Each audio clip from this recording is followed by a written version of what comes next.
الحمد لله رب العالمين والصلاة والسلام على سيدنا محمد خاتم النبيين وعلى آله وصحبه أجمعين.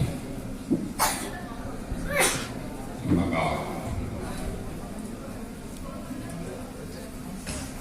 صدر گرامی قدر،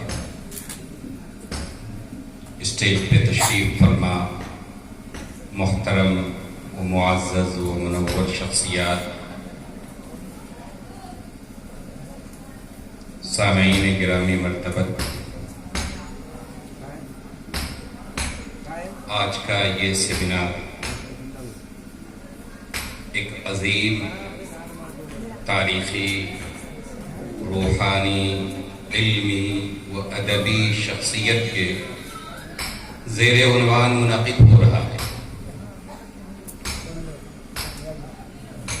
میرے مقالے کا عنوان ہے حضرت مولانا عبدالشکور آ مظفر پوری اور حضرت مولانا شاہ بشارت کریم گڑھولوی، باہمی تعلقات و مراسم۔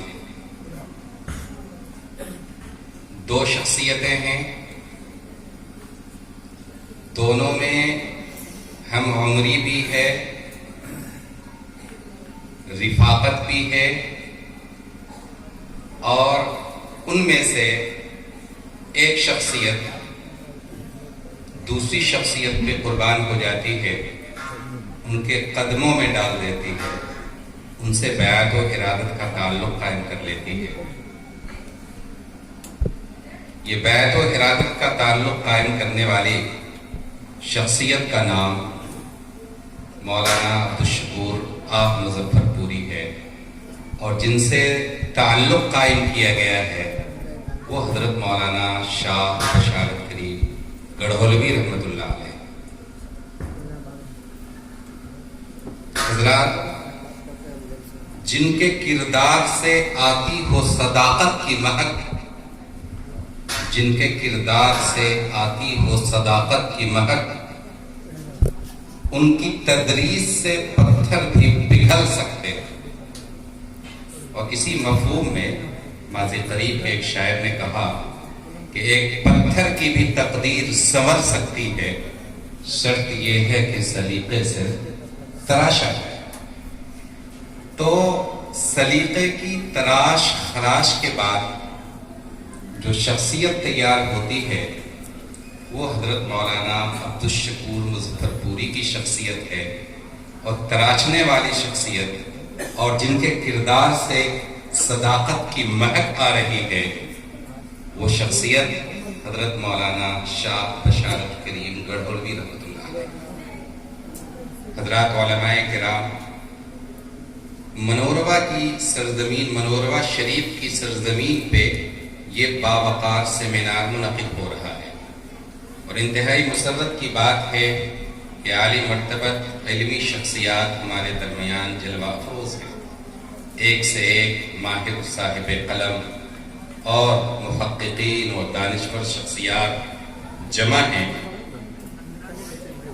ان سارے حضرات کی تشریف آوری اس لیے ہے کہ میزباں ہے اس میکدے کا مرد خلیل، حضرت مولانا مفتی اختر امام عادل قاسمی کو اللہ جزائے خیر دے کہ انہوں نے ایسی شخصیت کو جاویدانی عطا کرنے کا کام کیا ہے جو زبان حال سے یہ اعلان کر رہی تھی، نمیرت آنکھ دلش زندہ شد بعشق، نمیرت آنکھ دلش زندہ شد بعشق، تب دست بر جرید عالم دوامی۔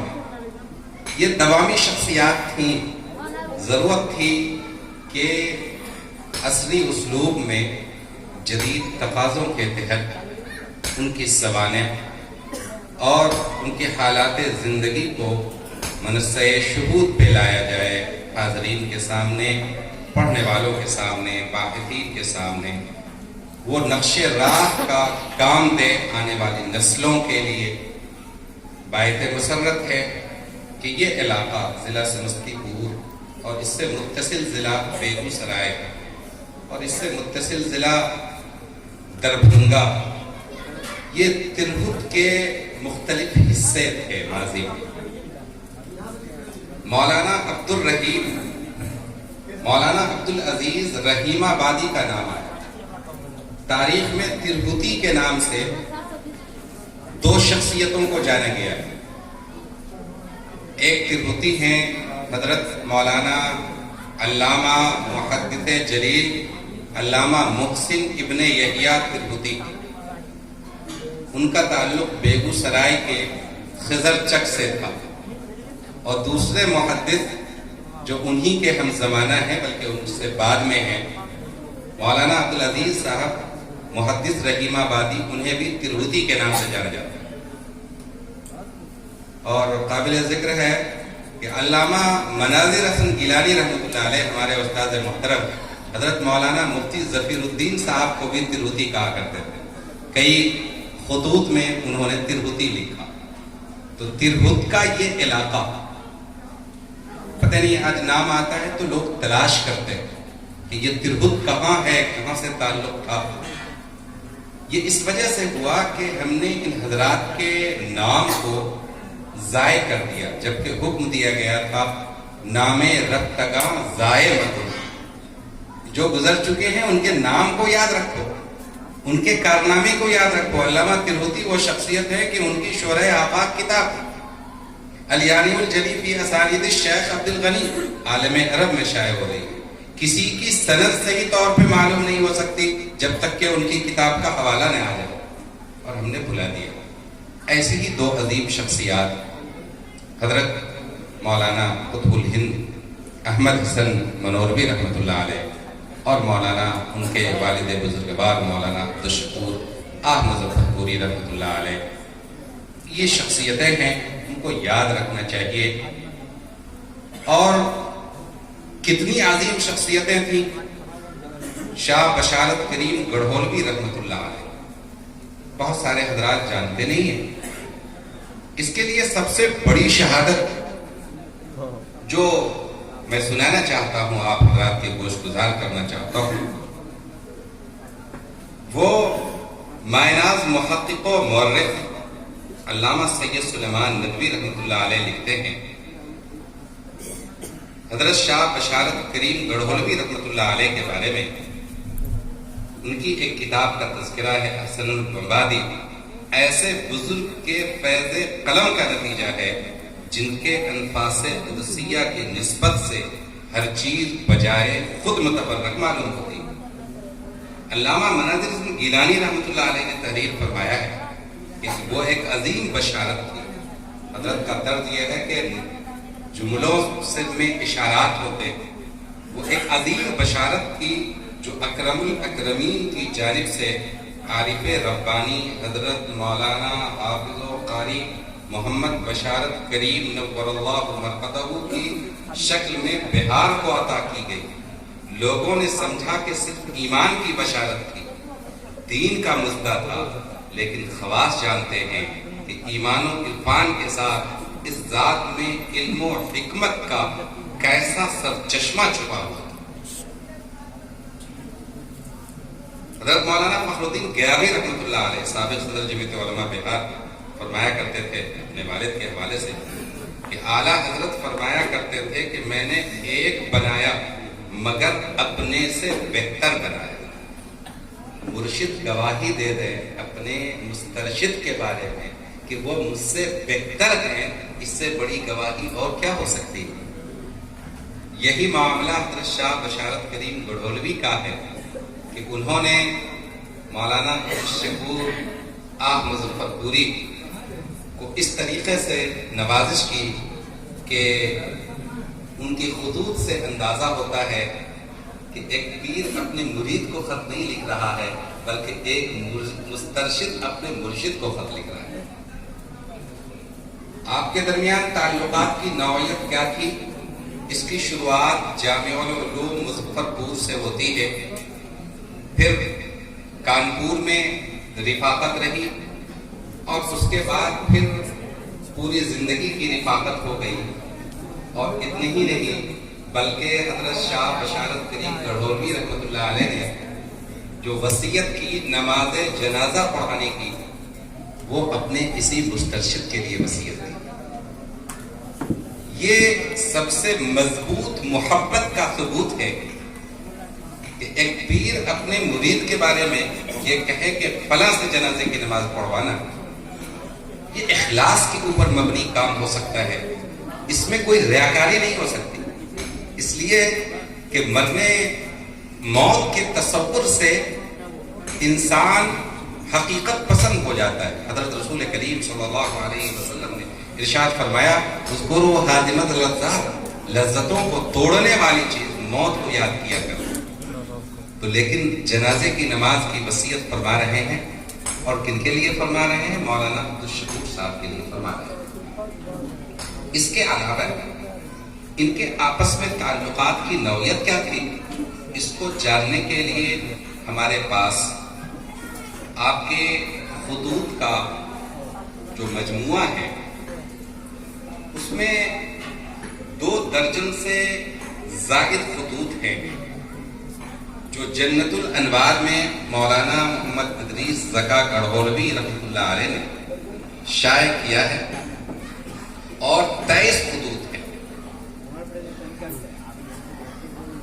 ان خطوط کے حرف آغاز کو دیکھا جائے تو پتہ چلتا ہے کہ ان دونوں شخصیات کے درمیان کتنی محبت تھی۔ جملے ملاحظہ فرمائیں، ایک خط میں لکھتے ہیں، ہما الفت فضیلت مرتبت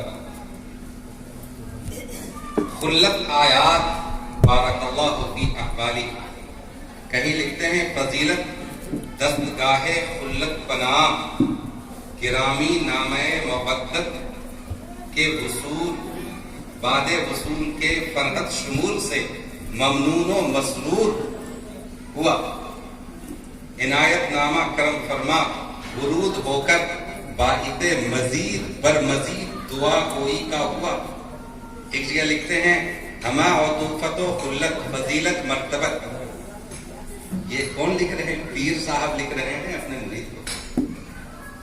اللہ اکبر، کس قدر عقیدت ہے، کس قدر محبت ہے، کس قدر تواضع ہے، اور کس قدر انکساری ہے۔ اور دوسری طرف آپ غور فرمائیں کہ حضرت کے یہاں بھی یہ صاحبزادے ہیں حضرت مولانا عبدالشکور صاحب، لیکن حضرت آپ کے مزاج میں مخدوم زادگی والی نستعلیقیت نہیں تھی، بلکہ تواضع و انکساری ٹوٹ ٹوٹ کے بھری ہوئی تھی۔ اللہ تعالیٰ نے جب حضرت گڑھولوی کو بلند ترین روحانی مراتب سے سرفراز فرمایا تو موصوف نے اپنے رفیق کو ہی اپنا پیر و مرشد بنایا۔ انسان روحانی طور پہ خواہ کتنا ہی کامل ہو، اس میں استناد پیدا کرنے کے لیے ظاہری واسطے کی ضرورت ہوتی ہے۔ اللہ پاک نے ان کے لیے یہ سعادت حضرت گڑھولوی کی یہاں رکھی تھی۔ انہوں نے اپنی زندگی میں بڑے بڑے مشائخ کا زمانہ پایا، ان کی قربت و معیت بھی انہیں حاصل نہیں، مگر متقدمین کے بجائے اپنے ایک معاصر کو اپنا پیر طریقت بنایا۔ یہ امر جہاں ایک طرف حضرت گڑھولوی کی عظمت شان اور رفعت مقام کی دلیل ہے، وہیں حضرت آپ کی بے نفسی، عبدیت، فنائیت، باطنی کمال کا ثبوت ہے۔ کسی انسان کا محض اللہ کے لیے اپنے رفیق کے قدموں پر پامال ہو جانا کوئی معمولی بات نہیں ہے۔ اس پامالی سے اللہ کے حضور جو رفعت و سربلندی حاصل ہوتی ہے وہ بھی بہت غیر معمولی ہوتی ہے۔ انہوں نے یہ تعلق حضرت گڑھولوی کے پیر تھے حضرت مولانا غلام حسین صاحب، ان کی زندگی ہی میں یہ تعلق قائم کر لیا تھا۔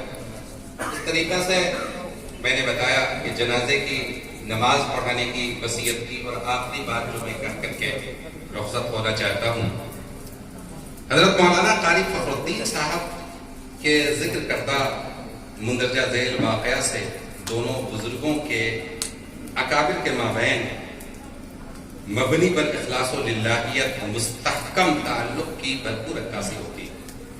وہ واقعہ یہ ہے کہ مولانا عبدالشکور صاحب مدرس مدرسہ شمس الہدیٰ پٹنہ حضرت کے منظور نظر متوسلین میں سے تھے۔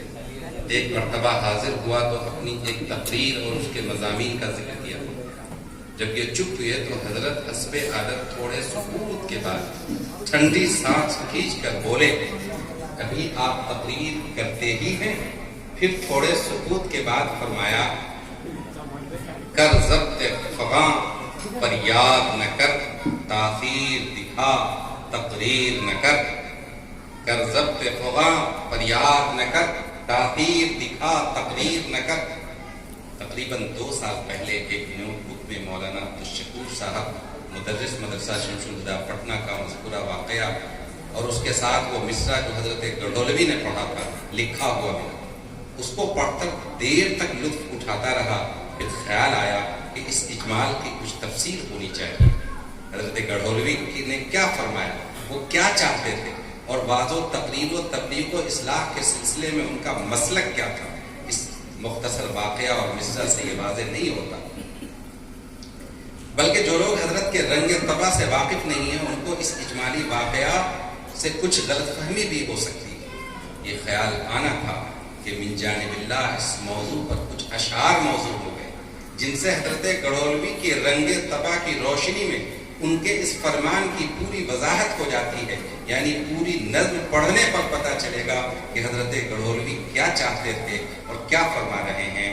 یوں فرمایا، ضبط کر ضبط فغاں پر یاد نہ کر، تاثیر دکھا تقریر نہ کر، جو راز درون سینہ ہو اس کی تو کبھی تشہیر نہ کر، جو راز درون سینہ ہو اس کی تو کبھی تشہیر نہ کر، جو دل کی حکایت مجمل ہو اس کی تو کبھی تفسیر نہ کر، مستور اگر ہو حال تیرا مستور اس کو رہنے دے۔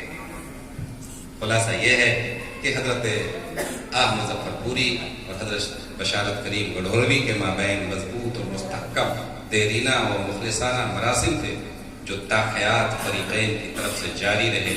دونوں میں یگانگت بھی، محبت بھی، انسیت بھی تھی، رفاقت بھی، اور اخیر میں دونوں کے درمیان بیعت و ارشاد کا تعلق بھی استوار ہو گیا۔ اللہ تعالیٰ دونوں بزرگوں کی اللہ باللہ محبت کو قبول فرمائے۔ ان بزرگوں نے اخلاص و وفا کے ایسے نقوش قائم کیے ہیں کہ مدتوں اس کی روشنی میں سمت سفر طے کیا جا سکتا ہے۔ کیا لوگ تھے جو راہ وفا سے گزر گئے، جی چاہتا ہے نقش قدم چومتے چلیں۔ اللہ کے نیک بندوں کی صحبت اختیار کرنے کا حکم کونوا مع الصادقین کے ذریعے دیا گیا۔ زندگی میں تو صحبت مادی اختیار کی جا سکتی ہے، وفات کے بعد صحبت معنوی اختیار کی جا سکتی ہے، یعنی ان کا ذکر خیر، ان کے اقوال و ملفوظات کا مطالعہ اور ان کا تذکرہ بطور سیمینار یا بطور پروگرام، یہ ساری چیزیں اسی میں سے ہیں۔ اس لیے کہ اس میں بھی فوائد ہیں، یہ بھی فائدہ سے خالی نہیں، اللہ سے ملوا جاتی ہے، صحبت اللہ والوں کی اپنا رنگ دکھا جاتی ہے۔ صحبت اللہ والوں کی زندگی کیا ہے، زندگی کا مطلب سچ سچ سمجھ میں آتا ہے جب کوئی زانوے تلمبز ارشد آن دکھاتا ہے، زندگی بندگی بنا جاتی ہے صحبت اللہ والوں کی۔ وآخر دعوانا الحمدللہ۔ ماشاءاللہ، مختصر وقت میں کافی